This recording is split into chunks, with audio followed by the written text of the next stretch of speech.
Hello, good people. Welcome to our show. Hello, bad people. Welcome. Hello, anyone who want to learn more about digital marketing. Welcome. Many things are changing fast. We need to adapt. We need to find a way how to win in a new environment because AI can replace a lot of things that we did manually. Today, you can have a lot of more opportunities and can win market. So it's very important to find the way how to catch customers' attention, to get these eyeballs and get results. I'm so excited to discuss a lot more with Rich Smith. How are you? Hey, I'm doing well, Anatoly. Thanks for having me on. Yeah, big pleasure. Want to learn more about digital marketing? I always learn. I have plus 800 episodes. I've learned from many great speakers. You have experience in digital marketing. Rich, before we start, just tell more about yourself, experience, background, and anything that can help our listeners to learn more about you. Sure. So, I've been the chief marketing officer of 7 different companies over the last 20-ish years, ranging from large, Fortune 500, large global companies to even smaller, privately held, more entrepreneurial efforts.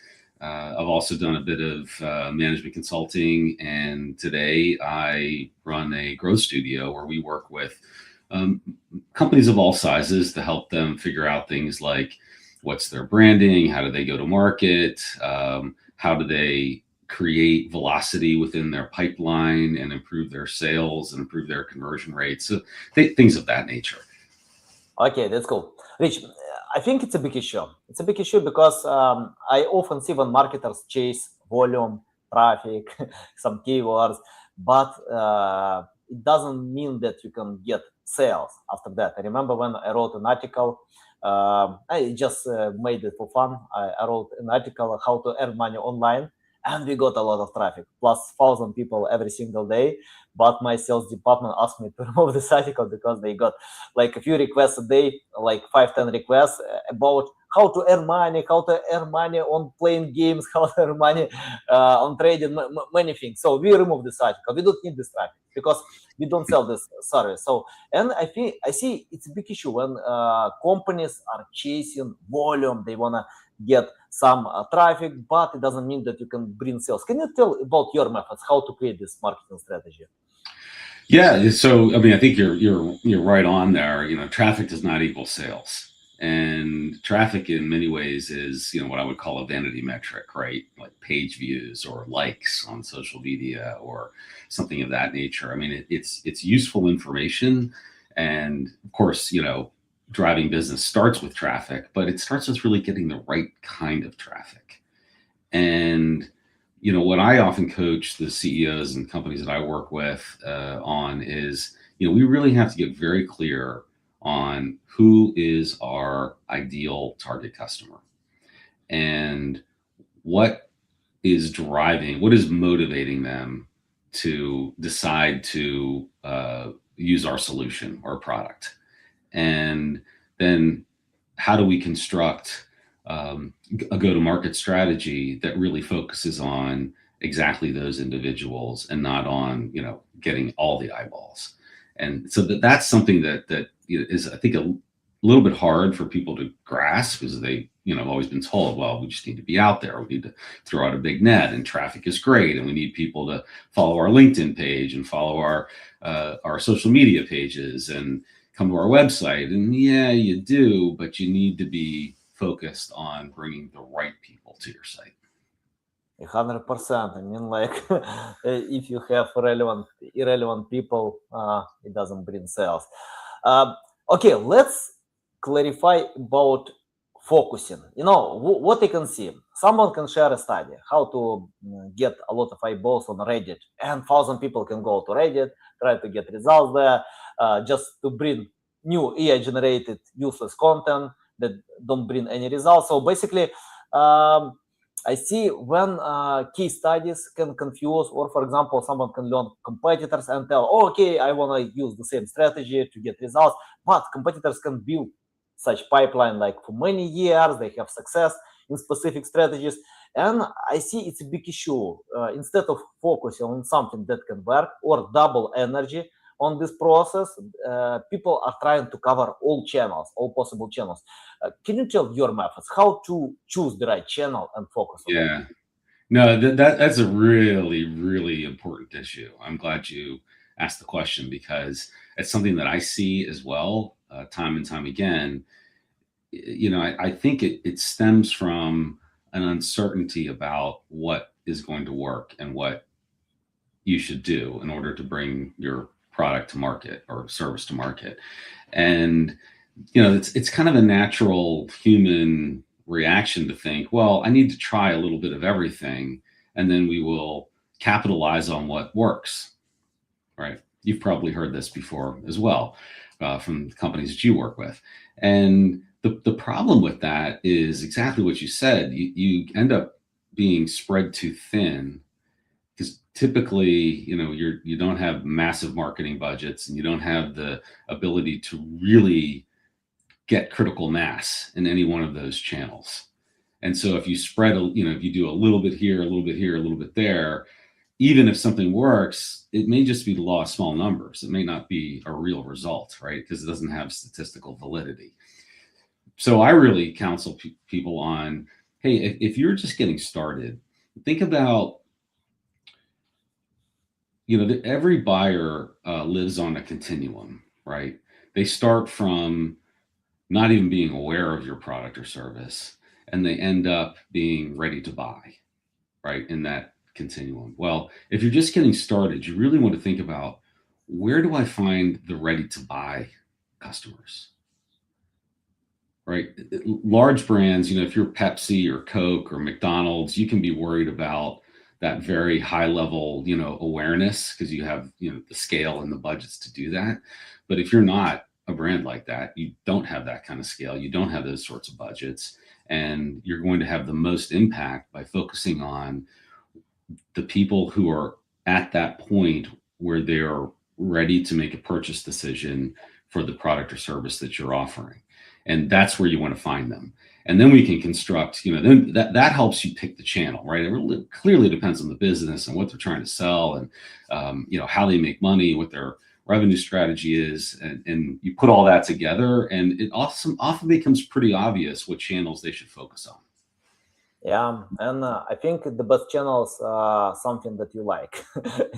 Let me explain about that, because all marketing guys can take. I mean, like, you need to take the channel where your audience is. And I found some issue here. I saw a few projects when people try to use some channels, but they don't like to spend time on these channels. For example, if you wanna catch people on LinkedIn, but you love watching TikTok or Instagram, sometimes you can burn out just to create content, to connect with other people. Because even for B2B, you can get great results on TikTok. You just need to create the right content.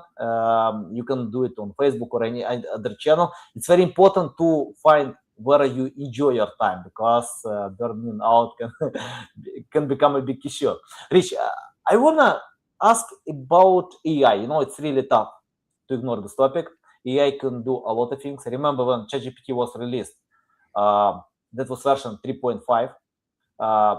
And most experts can say, I mean, like, it's low quality, it's very generic, useless.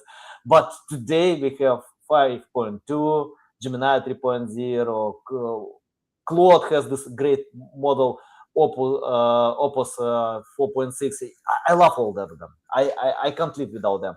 And quality is really, really great. So can you tell your methods, how you implement AI in your marketing strategy?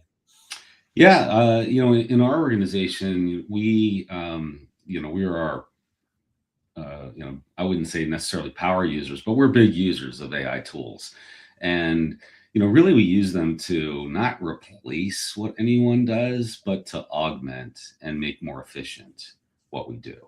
So, for example, I write a weekly blog, and I use AI tools to research that topic and produce links to documents, summaries of various research that is on that particular topic. Then I write the blog after that, right? I take all that research and write the blog, but that research that you're able to do in those platforms just saves me so much time, and really makes the end product better. So that's really what we focus on, is like, how do we use AI tools to augment what we're doing to make us more efficient, more thorough, find things that we wouldn't necessarily find on our own or know of on our own, and then use that within our business. So a lot of it is things like using ChatGPT or Claude for research and planning and those sorts of things. But then there are other more workflow oriented tools like Relay, where you can build your own AI agents to do things for you and help to like automate some of your daily workflow. So those are the kind of the two main areas that we focus on, is using them for sound research, driving planning, et cetera, and then also building in some of these newer workflow agents. Okay, Rich, can you tell more about this blog writing? I mean, like, I remember I started to write blog content in 2011. Basically, my first project was in 2008, but we didn't create any blog content because Google couldn't recognize intent. And we just created e-commerce content for any keywords that worked well. We got a lot of traffic recognition, but Google changed the game with this filter Panda in 2011. I remember this filter because we couldn't get the same results. We started to learn more about blog content, info content, to learn about sales funnel. And since then, we cooperated for a long time with many copywriters. I can't count how many articles we wrote, probably plus 1,000. And we got a lot of traffic, million traffic. But we stopped this cooperation with all copywriters in 2019 when EEAT became a thing, Experience Expert Authority Trust. That was first version, like EAT, Experience Authority Trust. Then Google updated this version. But we started to cooperate with experts, with real experts who can create content, who know how to create content. And we use very simple method how to find them. So basically, we go to Google, search for popular blogs in specific niche, then we search authors who can create content for these blogs and find someone who can get a lot of traffic, high organic reach. We reach out to them. Mostly these people are not looking for a job. They have a good job. But we propose them passive income, and it works well. It really works well. So we got great offers from Forbes, Investopedia, many big websites, because we pay attention to finance niche. And but when ChatGPT was released, I think like today, when we have this Google Gemini, ChatGPT, when we have Google AI Overview, AI Mode, all these models, they can reply to all these questions fully. So basically, people don't need to click extra link to open your blog content and get your sales funnel. So can you tell, what do you think about writing blog post today, why it works for you, and how you can recommend others to do the strategy right? Yeah, no, that's a great question. And certainly, I don't think a blog is right for every business. I think it really depends upon the business that you're in. And, so I'll speak personal experience and then talk about some of my clients. So the reason that I have one is because the business that I'm in requires me to have thought leadership within the industry, right? People want to know that if they're going to come work with us and spend their, hard earned or, hard won cash on, programs with us, they want to know that they're working with an expert. So part of the reason that I write the blog is to put content out into the world that demonstrates my expertise in certain areas. Now, that's not right for every business. Depends on what business you're in, and is something like that needed for credibility with your target audience. If it is, then great, maybe you should have a blog. But if that's not really what's going to drive the needle for you, then you should be thinking about other kinds of content, and not necessarily a weekly blog or a regular blog on your website. You're spot on that 15 years ago, 20 years ago, blogging really was a big driver of SEO. Today, not as important for SEO purposes. But again, that depends on what kind of business you're in, whether that really matters to your company or not. I tell many, like, let's say, for example, you're a B2B organization and you're selling to large corporations, enterprise sales.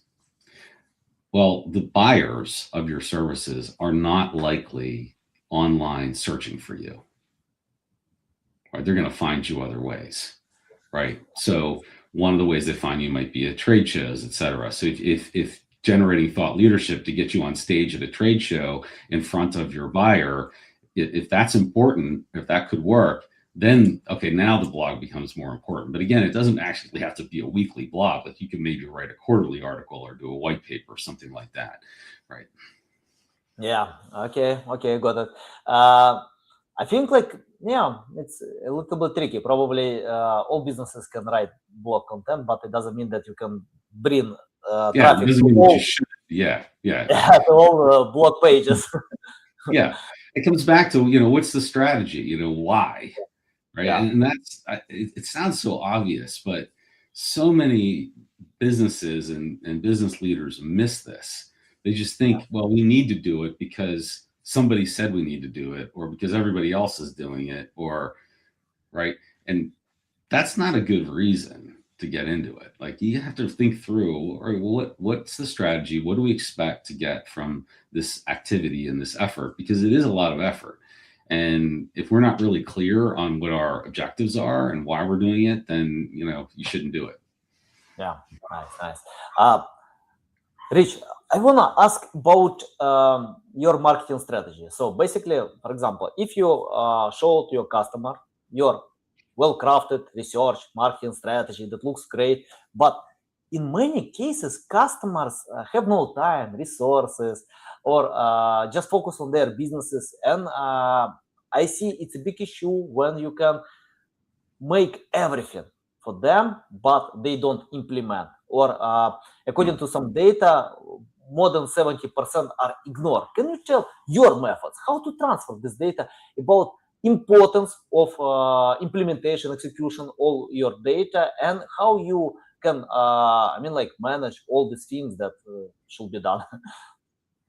Yeah, well, I think, again, it's a common issue and a common tendency to see organizations jump straight to tactics, right? They jump straight to, writing a blog, or they jump straight to, okay, getting out there and advertising on social media, or, pick the channel. And what they haven't done is they haven't done the hard work to gather insights on their target customer. Where are they? Why do they make decisions? What is the need that they have that we solve for them? And how do we talk about that? So they haven't done that work, and they haven't looked at their competitors, right? Because it's not enough to be good. It's not even really enough to be great. You have to be great, but you also have to be different. So if you're not paying attention to what are your competitors doing, what are they saying, then you have no way of carving out a differentiated, go-to-market message. Yeah. So I see it too much. They just want to jump right into tactics without taking the time to get the strategy right. If you don't get the strategy right, then the tactics aren't going to work, and then you get into this bad cycle that repeats itself. Yeah, different is very important, especially in marketing. So you need to become creative on that. But it also a little bit tricky. I remember when someone asked Gary Vaynerchuk how to become different in oversaturated marketing. So everyone, all competitors can talk about these things, how to become creative. And he replied to this woman, you can become creative because you have red t-shirt. So, I have yet to find an organization that we can't come up with how they're different, right? A lot of my career, I worked in what people would consider commodities, right? Credit cards, banking, auto insurance. And, so how do you differentiate yourself, your auto insurance, from another person's auto insurance or another company's auto insurance? Well, that's not easy, because the policies are kind of dictated by the government. They all look the same. They read the same. You can say, well, we have great rates, but that's not really believable because everybody's saying that we have great rates. So, what do you do to carve out a differentiated space? And as I said before, I would say that I could probably do that with any organization. There's always a way to find how you're different. And it's just a matter of how you define the playing field. Yeah, nice. Okay, Rich, you have a good name. Probably it can help you now to become rich. So let's talk about creating non-boring content. It's very important. So basically, let me clarify more about that. I remember when I spoke with Jim Edwards. He has been working on Business Insider for many years, over a decade, and he started on this company from scratch. Then company was sold for $500 million, great success. And he told me that success of Business Insider depends on creating non-boring content. Because if you speak about business, you mentioned business, finance, it's boring. Most of them are boring. But Business Insider found the way how to make this content more excitement, entertainment, non-boring. So can you tell your methods? How to create this non-boring content? Well, again, and this isn't like some, massive genius insight, but I think, it's about what does your audience care about? And as long as you're producing content that your audience cares about, they won't find it boring. So, even if you're, let's say, an organization and you sell to CFOs, and chief financial officers buy your products, they're interested in certain topics, right? And they have commonalities, and there are things that they care about. And if you're producing content that is attractive to them and motivating and generates the kind of emotion that you want to generate, they won't find it boring. Now, everybody else in the world might find it boring, right? Because it's not for them, it's for a particular audience. So it's just crucially important that you figure out, what is driving your target audience, your target buyer to make a decision to choose you, and develop content that provides that kind of emotional reaction that you're trying to get in a target buyer. Yeah, I can share an example. I remember when I cooperated with big accounting company, and they gave me two great experts. All of them had plus 20 years of experience to work with Fortune 500 companies. They know everything about accounting, how to calculate, taxing, anything. But they didn't have experience to create content. Zero experience. They couldn't write articles. So when we gave them a list of topics that we need to cover to our sales funnel, they use ChatGPT or probably other AI tools, just generate some useless, really boring content that was hard to read because probably they think everyone can learn their minds, without intro, without just sharing some useless things, probably irrelevant, not useless, irrelevant to the main topics. And the logical structure was terrible. And what we can see today, bounce rate is high. So people have no time to figure out in your mind. You can bring value. You can think that you bring value. But if it's boring, people just leave it. It's the same on TikTok, on YouTube, everywhere, on blog articles. If it's boring, people leave it. So you need to catch their attention. You have like a few seconds to catch attention with good headline and retain until the end. I remember many great marketing books about that. Josh Sugarman wrote a book about how to retain this, how to catch attention and how to retain until the end. So, Rich, can you tell, about getting this attention in the beginning and how to not force, but tell them you need to consume until the end? Yeah. Fantastic question. And you were talking about books for a minute. What sells books? It's the cover sells the book. Yeah, yeah. Right? It's the I have cover an that idea. gets attention. If you're walking through a bookstore and you see a stack of books, what's the cover design that's going to stand out and get your attention? And that's what sells books in the bookstore, right? And now online, a little bit of a different story, but that's why like authors and publishers put so much effort into cover design. That's why companies put so much effort into package design. What sells hairspray when you go into a big box store or a grocery store? Well, it's often the packaging. So that's true for any business, even a business that sells services. It's how are you packaging what you do in a way that makes it easy for your target audience to understand and choose you. And as far as actual content techniques, well, it doesn't have to be like, let's say you find that it's important that you have a blog in your business. We've talked about blogs. That doesn't mean that that's the only way you use that content, right? You can take the blog and have somebody within your organization record a short video about what the blog is about. People don't really like to read, and they don't want to, because it takes effort, right? So we want, and particularly today, everybody's used to short TikTok reels and quick videos, and even the pace of movies and entertainment is very different than it used to be even just 10 years ago. And so it's hard to capture attention, but you really have to focus on how are you packaging what you're doing? How are you talking about it in a way that gets right into the brain of your target audience? And there are ways to do that. There's a lot of information out there now on behavioral science and how people actually make decisions. And it's really important to structure your messaging so that you are achieving an emotion in your target customer that will drive them to choose you. Mhm. Okay, Rich.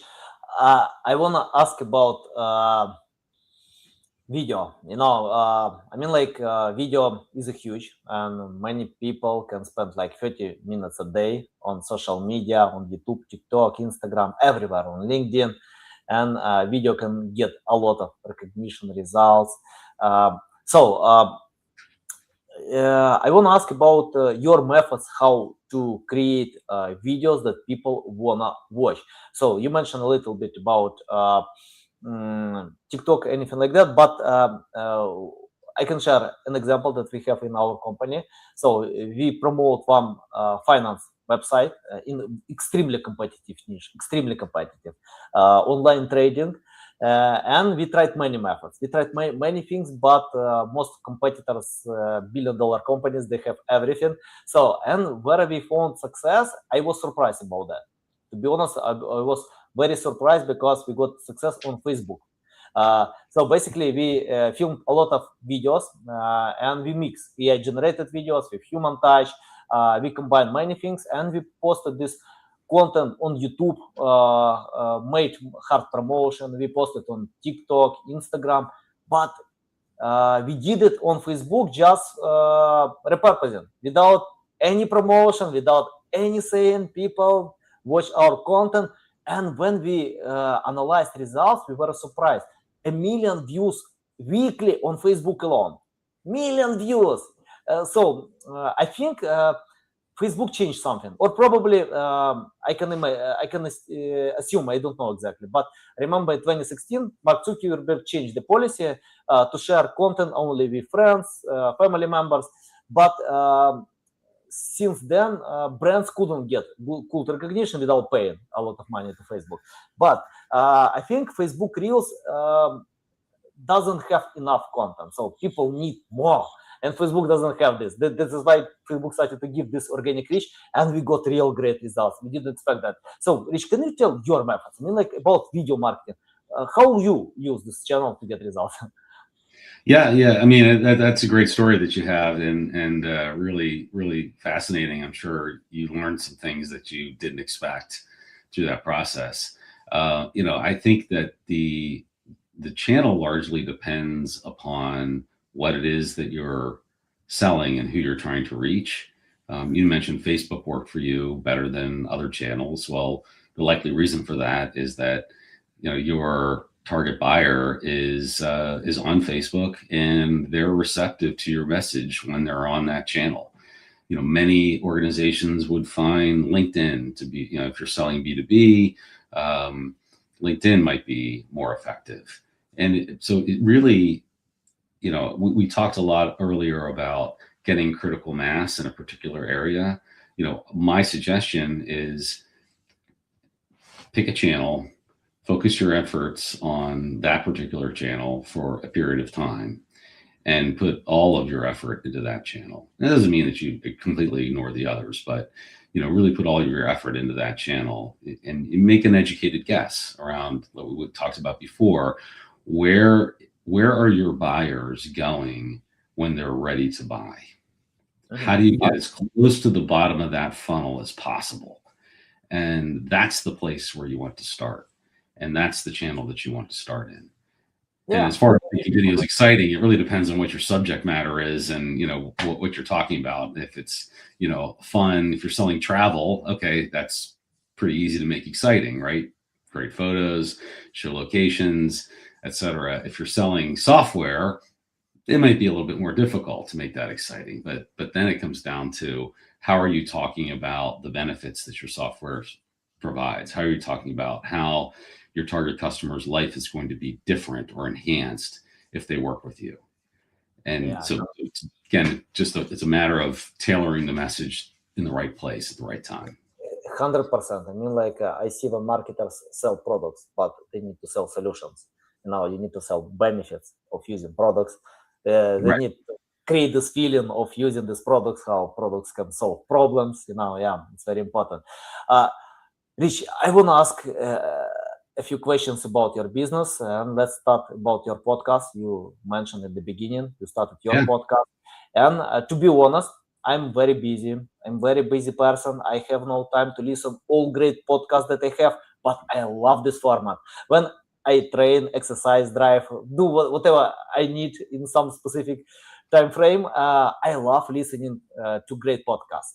So can you give me a strong reason to listen to your podcast? What kind of value, benefits can I get by listening to your podcast, and give this strong reason to my audience? Yeah, sure. And I love the format as well. I'm the same way. When I'm working out, when I'm driving, I'm constantly listening to a podcast, because there's just so much great information out there. So my podcast is called Revenue Science, and we host CEOs typically as guests onto our podcast, and we talk about how they've scaled their companies. We talk about the strategies that they've used, the bumps that they've had along the way, how they've made hiring decisions around marketing and sales, what kinds of things have worked for them and for their organization. So, what we're trying to do on the Revenue Science podcast is really remove the smoke and mirrors that are often associated with marketing and sales. Many CEOs distrust marketing and sales. And so what we're trying to do on that podcast is bring a data-driven, behavioral science-driven lens to what marketing does, so that our audience can understand why certain strategies work, not just what works. Yeah, and I understand this distrust. I always have this distrust thing from customers, because what I found in my company, we never have customers who didn't fail with marketing with other companies or freelancers. So if someone can come to us and tell, look, I want this digital marketing services, SEO, anything like that, please help me. But if they didn't fail before, I know it's just wasting time. But because companies that fail, they know, okay, why they need to pay more, why they need to get more quality, why it's important to get quality less than just quantity to create a lot of at scale. So I like it. And Rich, let's talk about your business. Can you tell what is your strong side? I have plus 800 guests on this podcast, many great speakers like Neil Patler and Fishkin. And what I found, everyone can have own strong sides. Someone is very good with PR, someone is good with link building or digital marketing, video. So can you tell where you pay more attention? Yeah, so we really excel at helping organizations with their go-to-market strategy and helping them figure out how to scale. So that can involve things like reconstructing their brand messaging platform so that they can have language and a way to talk about their business that will resonate with their target customer. It could involve doing a competitor analysis, looking at the competitive landscape and saying, how is it that we're going to be different? How are we going to stand out from the competition? It could involve getting the right resources in place. So sometimes we help organizations with hiring, like who should they put in place to run their marketing, what agencies or tools do they need, and so we help to make recommendations and choices around those things. So it really is the strategic side of the marketing, sales, and revenue growth.